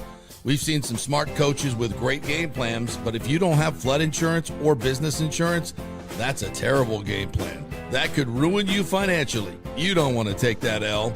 So call 813-877-7799 and let their friendly agents quarterback your insurance and save you big money. Italiano also sponsors our FSU report every week, so go Noles. 813-877-7799 or go to italianoinsurance.com. JP here for my friend Jason Fawcett, owner of On-Site Construction. They do residential and commercial renovations and new construction. As a leading home builder and general contractor, On-Site Construction prides itself on transforming homes through superior craftsmanship, dedication to client vision, and an unmatched commitment to quality and service. It's about building relationships. We take the time to understand our clients' needs, preferences, and budgets so that we can deliver a personalized experience tailored to their unique vision. From the initial designs to the final touches, we're there every step of the way, ensuring that the end result mirrors your vision. Here are some testimonials from happy customers. G. Gibson says, no hidden costs, very honest, reliable, creative, and communicates well. Reasonable and fair with their pricing, no hidden costs. C. Smith said, did not disappoint. I'm very happy with the work. This company really cares and will take care of it. So if you're just thinking about building or renovating, give us a call and let's see what's possible. 813-579-5789 or check out our website at onsiteconstructionfl.com. Are you having legal issues with a business partner or other legal business issues? The attorneys at Walters, Levine & DeGrave can help. Call 800-616-0384 for a free consultation. At Walters, Levine & DeGrave, we've redefined what a law firm can be with top-tier attorneys, personal service, and 26 years of success. From business law to civil litigation, we deliver smart, client-focused solutions. Walters, Levine & DeGrave recently won a $6.4 million jury verdict from a large real estate developer, and they can win for you too. Walters, Levine & DeGrave. Let's solve it together. Not attorney spokesman. For a free consultation, call 800-616-0384 or go to walterslevine.com. Offices Tampa, Sarasota. Let's go. Right now. Back to the show on FanStream Sports. All right, welcome back to the JP Peterson Show as we celebrate what was an awesome event last night at the gorgeous Tampa Theater. Let's bring in the Buccaneers COO, the great Brian Ford, joining us now. And my friend, it was an absolutely incredible time last night.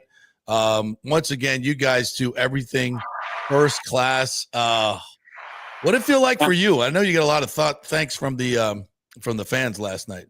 No, I tell you, first off, thank you for attending and anybody else that was there. But JP, thank you for having me on. Thanks for the follow-up. And it was just amazing. And I got a hats off to our events team. I mean, they put on a Hollywood gala, and it was fantastic from A to Z. It made me proud, made the Glazers proud, just everybody that was in attendance. I mean, that was Buccaneer historic history. Trent Cooper, I mean, what a guy, and pulling it all together, his team, but our events team and how hard that they worked and pulling it together, the folks at the Tampa Theater for welcoming us. And that was the perfect backdrop and the perfect venue for an event like that.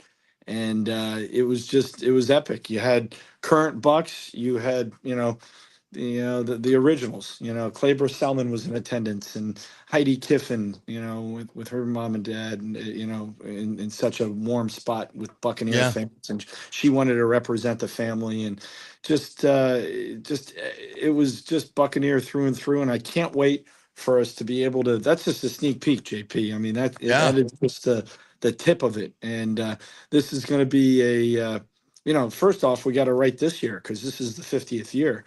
And we're feeling really good on the field and off the field. But the 50th season needs to be part of this epic documentary as well. So we're not done yet. We just wanted to kind of, let people know what was coming. And we didn't want to wait until next year, until the 50th season was completely done, because we wanted to celebrate, and just kind of tease it out there. And you could tell everybody had a lot of fun pulling it together. I don't know who had more fun, Trent and his team, the Glazer family pulling it all together and telling the stories of, you heard some epic stories last night. Stuff I've never heard before, and I've been covering this team for 30 years. Yeah. And it's just, I think Ed Glazer said it best. It's family. It was a Buccaneer family. And that's what it felt like last night, Brian. I'm sorry to interrupt, but that's what it felt like. I love for you to embellish on that because you're like the dad of the family. And it's like because you pull everything together and everybody together. But that's what it felt like last night. It was such an intimate atmosphere.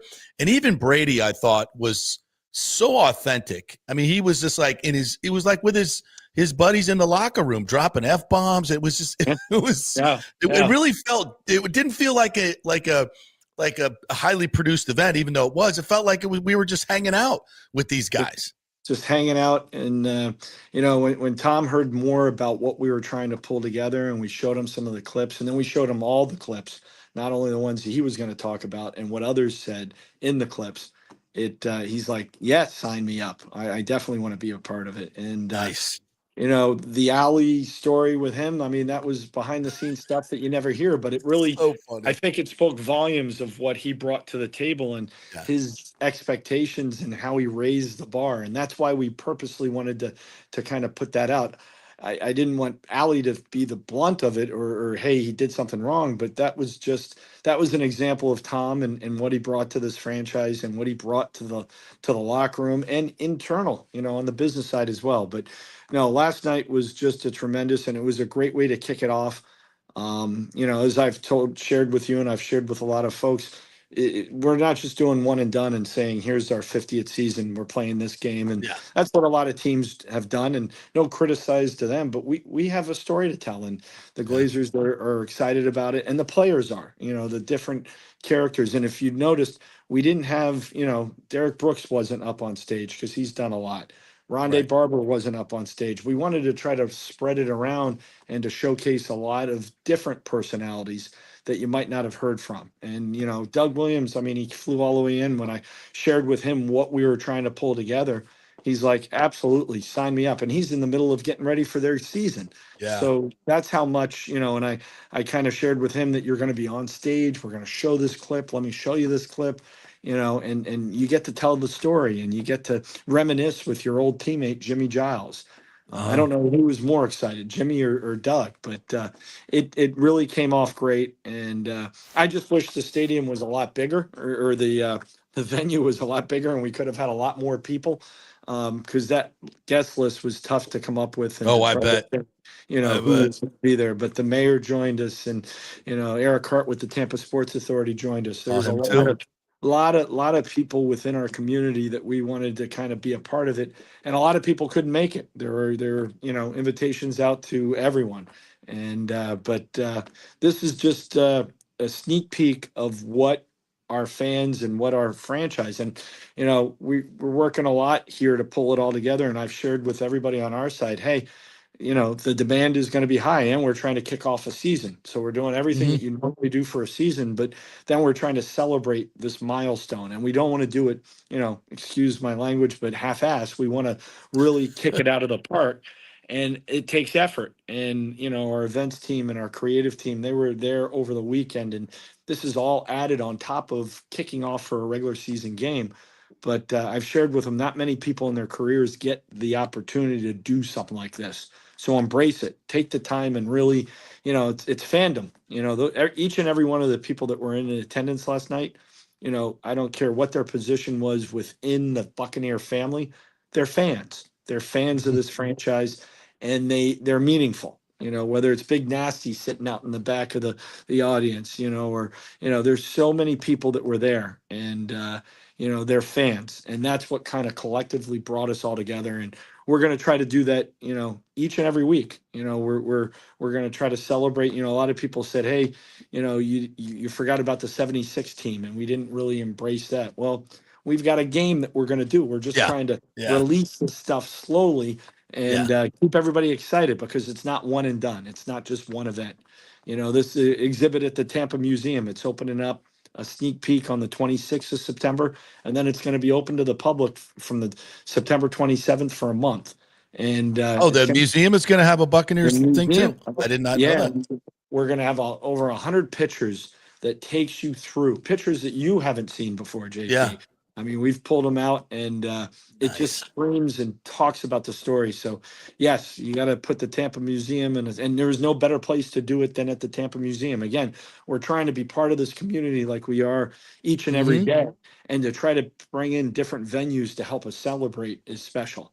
And but the Tampa Museum one's coming up, and of course our home opener against the Jets. We're gonna, wear those 1976 white unis with the 50-year patch, and so that's September 21st against the Jets. We're gonna do something special for that Philly game, on the 28th. Can you tell us? Give us a hint. Oh, we gotta lay all this out there. We gotta lay it out. We're gonna be wearing our throwback uniforms. I'll share this with you 3 times this year. Okay, and the Jets at Seattle, and then there's gonna be one other time where we're gonna have a really creamsicle throwback, and that's gonna be on December 11th against the Atlanta Falcons, another division. So that's when we're going to celebrate the 76 team, because that's throwback and it kind of means it. So these things are all coming. And again, we have the best, and I've shared this with you before. I interact with all my counterparts, and nobody gets the support that we get, not just the Buccaneers, but the Lightning and the Rays. This is a sports town, and the fandom that we have in this city, in this community, is unparalleled. And we just want to try to give back and say thank you. And that's what this whole season's about. That's what our 50th season's about, to say thank you to this community for embracing us, for the support. I mean, we've got 3,600 charter seat holders, some of which were there last night. And we want to say thank you throughout the year on that. So it's going to be an exciting season off the field.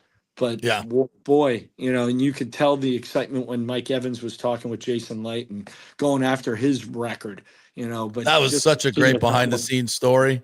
I'd never seen the video of Todd going nuts on the sideline when they were walking through all are we going to do this? Are we not going to do it? That was so funny.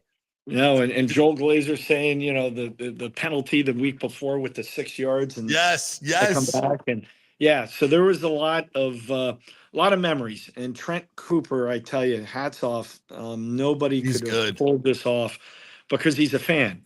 Yeah, he's emotionally invested. He's emotionally invested. As he said on stage, he's watched every Buccaneer game since he was 7. Okay, how do we find a director that knows the entire franchise that well, that can come up with these storylines and, kind of pull it to life and have people be who they are?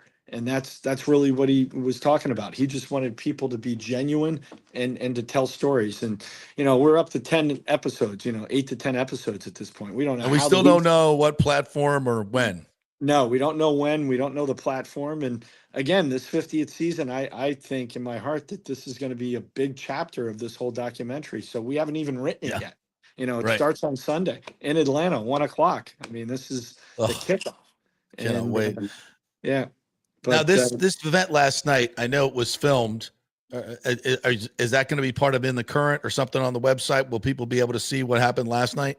Yeah, we're going to release bits and pieces. We're still trying to determine, but again, we want to celebrate all of this. Yeah. So all we're doing is trying to collect it, and you were there, you witnessed it. I mean, it was unbelievable. Brad Johnson gets choked up talking about the Super Bowl. I mean, you just don't experience that, but he made time. His 2 sons, how about that? Johnson for a touchdown on Monday night. Team didn't win, but he left that and flew into Tampa to be a part of this with his coach. And Coach Gruden, unbelievable. And I mean, Coach Dungy has done so much for this, documentary as well. And these were just 5 segments, it wasn't at all. And everybody, I mean, Mike Allstott was in the audience. He wasn't part of this, but he's done, so much. Work Done was there last night. I said hello to him. Done flew in. I saw him up in Tallahassee with you, and he heard about the event. He says, "I'm coming. I want to come." And I'm like, "That's tremendous." So it was a special night, but it's just the kickoff to a very special season. So again, to all your listeners out there, I just want to say thank you. Thank you for the support on behalf of the Glazer family, our entire organization. That's what this season's about, to say thank you. Thank you to this community and to this these sports fans, and we have Buccaneer fans. We've talked about the UK fan club, across the pond, and the APL Bucs that we're going to see this weekend. There are fans across the globe of this franchise, and this is a special year. It's our 50th season, and the main message is thank you for the support. Well, thank you. Let's thank bring you, another. Brian. Yeah. We've got Nathan Elliott in here who wants to say hello to you and thank you for all you've done for him. Greg DeCruz from Costa Rica said thank you to Brian. We have a lot of people in our comments that are saying thank you, and we appreciate all you've done and continue to do and all the things you pull together for the fans. I've never honestly, the Lightning and the Bucs are so fan centric. And I don't think people understand. Outside of this city, it's not like this. Most teams don't do the things you guys do. So we really, really appreciate that. It's been a good week for you with the FSU on Saturday. How was that? No, thank you for the pregame, by the way. That set everything up for me. That was a good day. No, that was what a tremendous win up there, and the stadium looked good. But you talk about fandom up there as well. Sorry, Gator fans, but they pushed it over the top.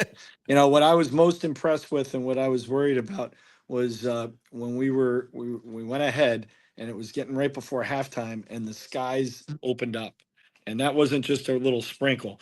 And Alabama got the ball back and they're getting ready to charge, and I was worried that the stadium would empty and it wouldn't be that 12th man that was there. And that's just an example of how important the fandom is. And the students didn't move. No, the students didn't leave. They did not move. And that's what we have in Tampa as well. So I just want to prepare everybody, because if we have some weather like that, their support and a couple gentlemen actually said it on stage last night was they did it for the fans. Mike Evans talked about it, and when he got that, Tom Brady talked about it. Tom Brady talked about the fans in Tampa and how special and how different they are. But Mike, when he was talking about that catch and getting the record last year, when he got up and he looked up and he saw the support.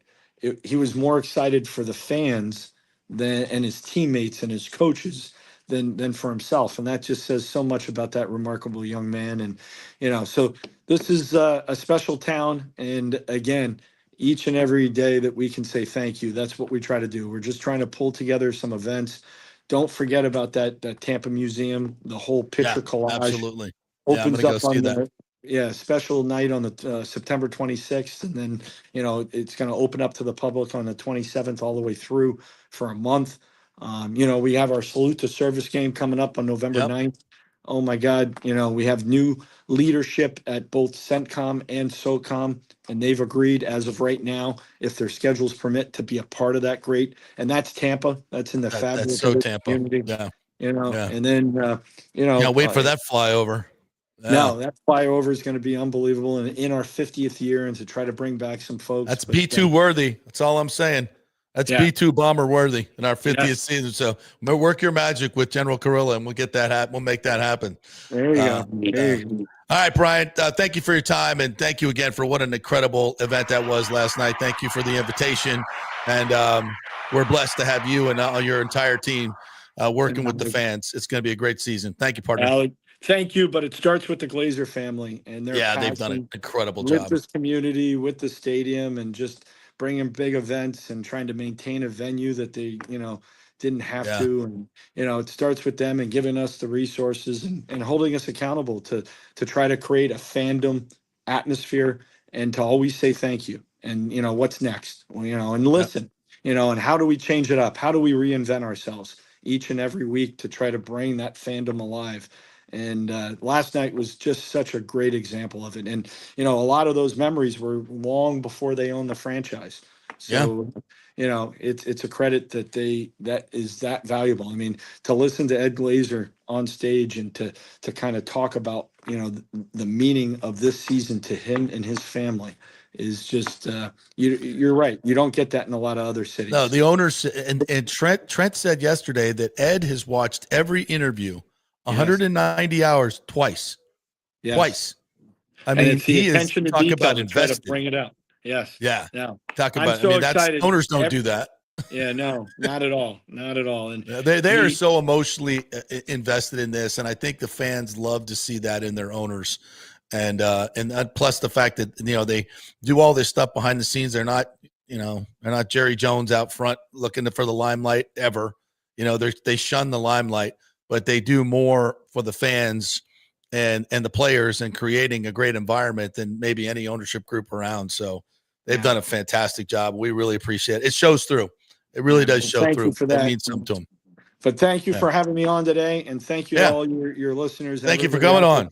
And your whole team. Thank you for what you do. Let's get the season started tomorrow night. The NFL season starts, and that kind of kicks. Get that it all dub off. on Sunday, and then let's go up there. Big division win on the road. What's better than that? And then nothing. We come back Monday Night Beat Football, national platform, beat Houston, and then we come home to our home, Raymond James Stadium, on September 21st.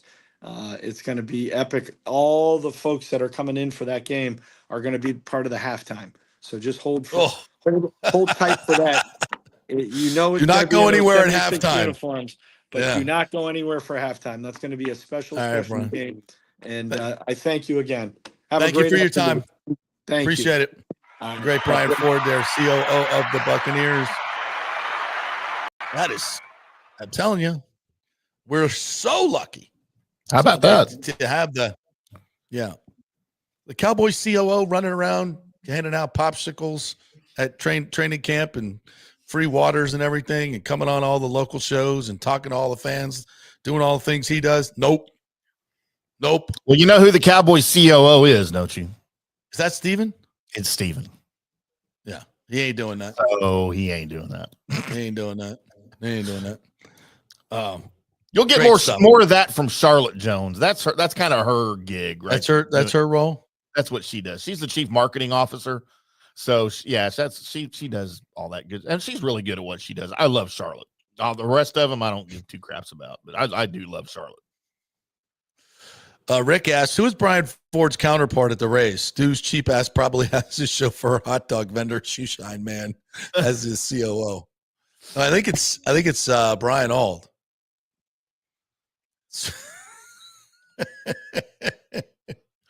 So yeah, I'll try not to be negative. Brian's a nice guy, but the stuff that Stu made him do,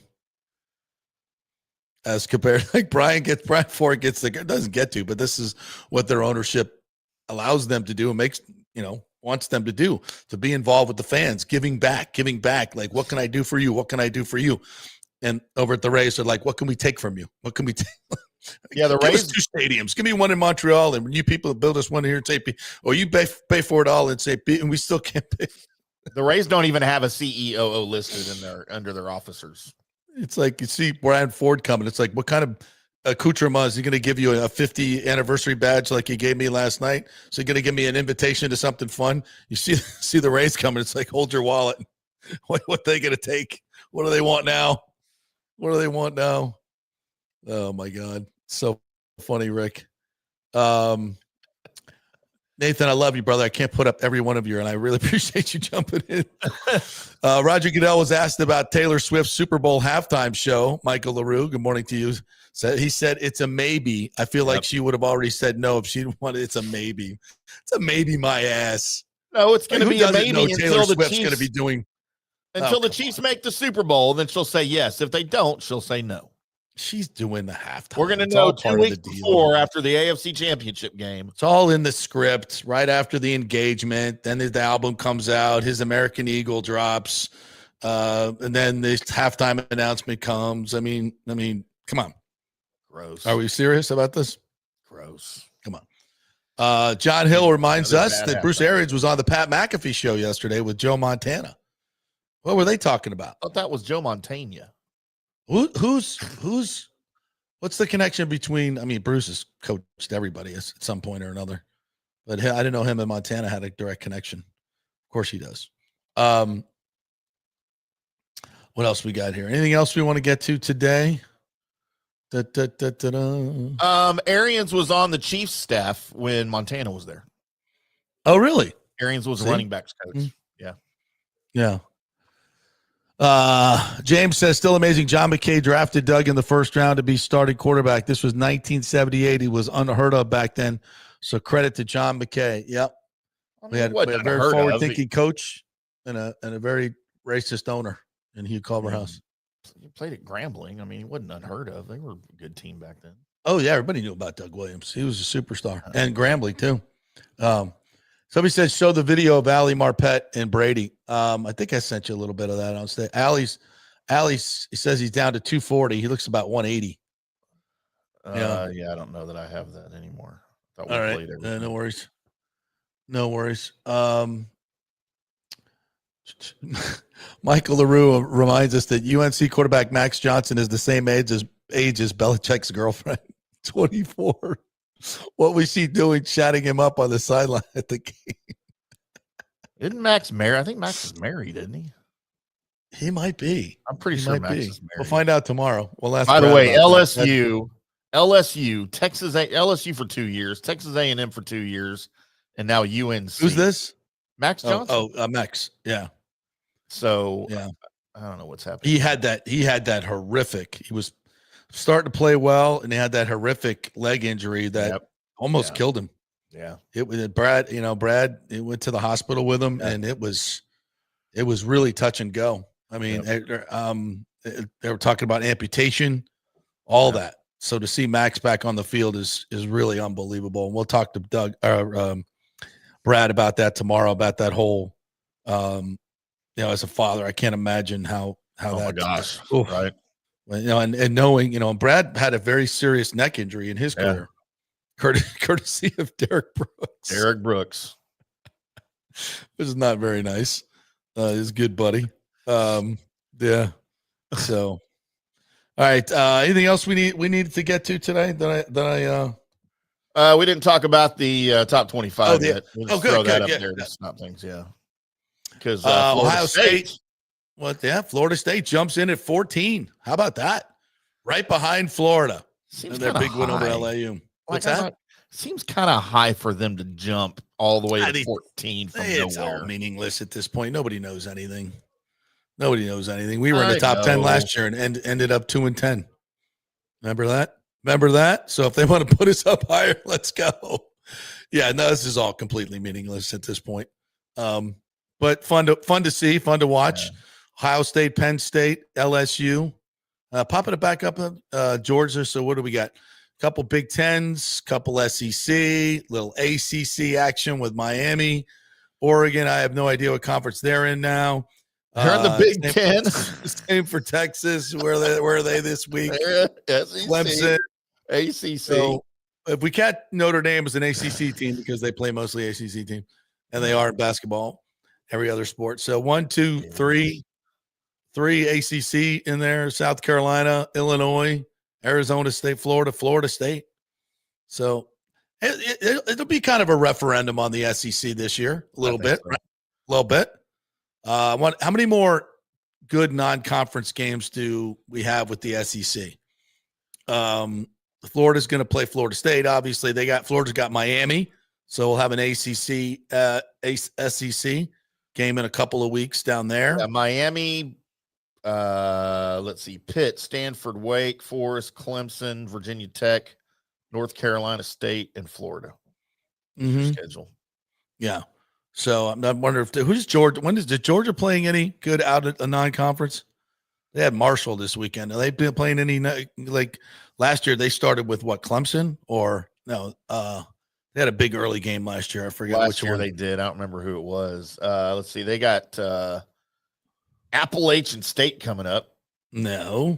Tennessee, Alabama, Kentucky, Auburn, Ole Miss, Florida, Mississippi State, Texas.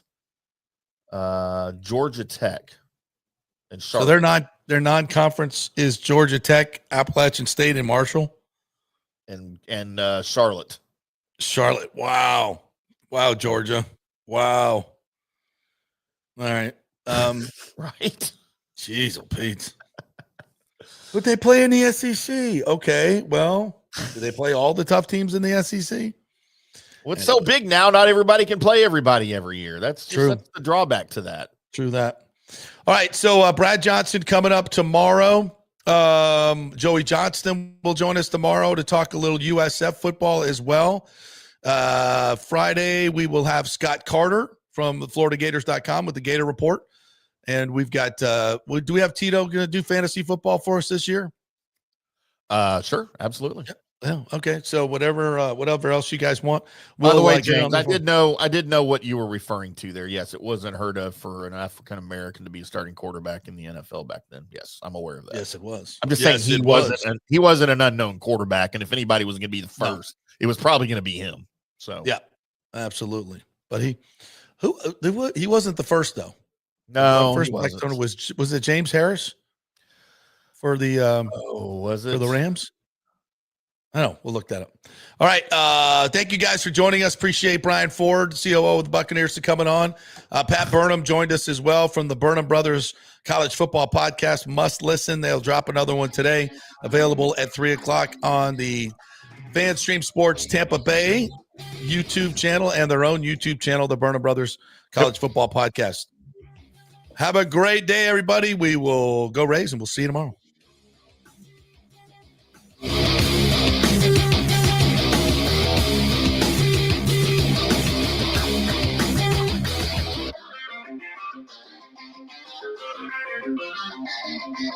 Thank you.